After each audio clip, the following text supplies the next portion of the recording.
My life be like, yeah, my life be like. Hey guys, nice one moto vlog for today's video. Kakabit tayo ng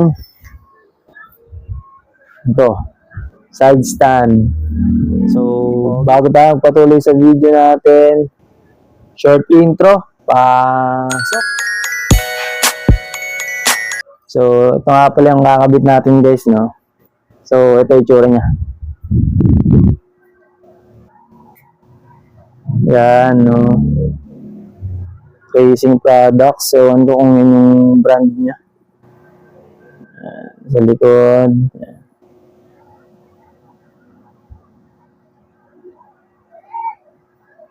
Yan, no? So, feeling ko, gawa siya sa alloy. Tapos, kagandahan dito guys, adjustable siya, no? Yan, adjustable yan. Yan yung may mga allen bolts siya, no? So, babaklas, tatanggalin nyo lang yan, tapos pwede nyo lang i-adjust yan guys. So, bakit nga ba ako magpapalit ng side stand, no? Dahil, yung motor ko nga pala, medyo lowered pala yan, no? Medyo lowered siya. Kaya ang nangyari, pag ginagamit ko yung stock na side stand ko, konti na lang yung kaya niyang itumba, no? Halos nakatayo na yung motor ko, yung itsura niya.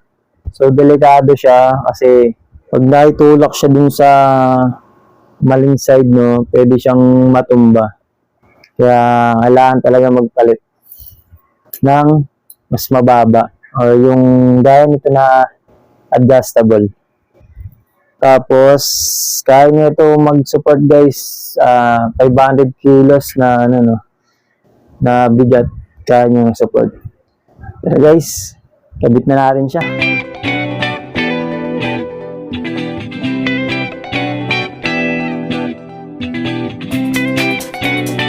A few moments later. 2001. Let's rock.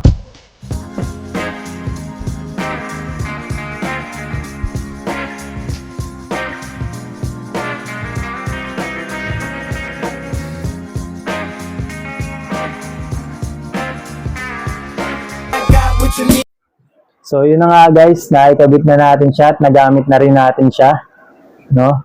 Para sa akin, maganda siya, mukha namang matibay.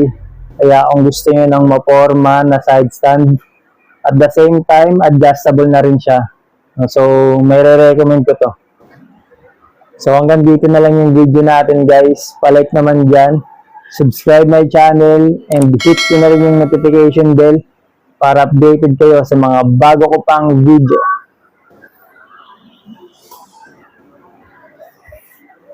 Nice one!